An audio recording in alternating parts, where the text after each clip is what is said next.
হত্যা চেষ্টা মামলায় ১৯ মে ঢাকার সিএমএম আদালত চিত্রনায়িকা নুসরাত ফারিয়াকে কারাগারে পাঠানোর আদেশ দিয়েছেন। নুসরাতের গ্রেপ্তারের পরিপ্রেক্ষিতে সংস্কৃতি বিষয়ক উপদেষ্টা মোস্তফা সরোয়ার ফারুকী তার ভেরিফাইড ফেসবুক প্রোফাইল থেকে একটি স্ট্যাটাস দেন।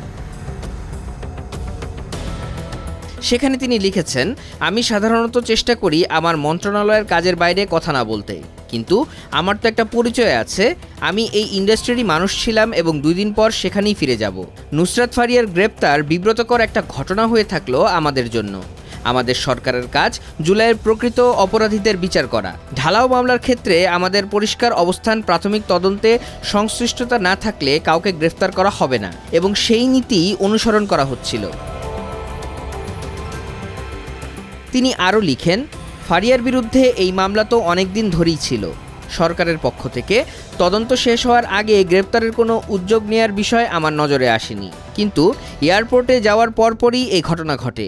আওয়ামী লীগের সাবেক রাষ্ট্রপতি আব্দুল হামিদের বিদেশ গমনকে কেন্দ্র করে ক্ষোভের পর ওভার নার্ভাসনেস থেকেই হয়তোবা এসব ঘটনা ঘটে থাকতে পারে। কয়েকদিন আগে ব্যারিস্টার আন্দালিব পার্থের স্ত্রীর সঙ্গেও এরকম একটা ঘটনা ঘটেছে। এসব ঘটনা কোনোভাবেই সমর্থনযোগ্য না। আমি বিশ্বাস করি ফারিয়া আইনি প্রতিকার পাবে। ফারুকী লেখেন, এ ধরনের ঢালাও মামলাকে আমরা আরও সংবেদনশীলভাবে হ্যান্ডেল করতে পারবো এই আশা। আমাদের মনে রাখতে হবে, আমাদের প্রধান কাজ জুলাইয়ের প্রকৃত অপরাধীদের বিচার করা।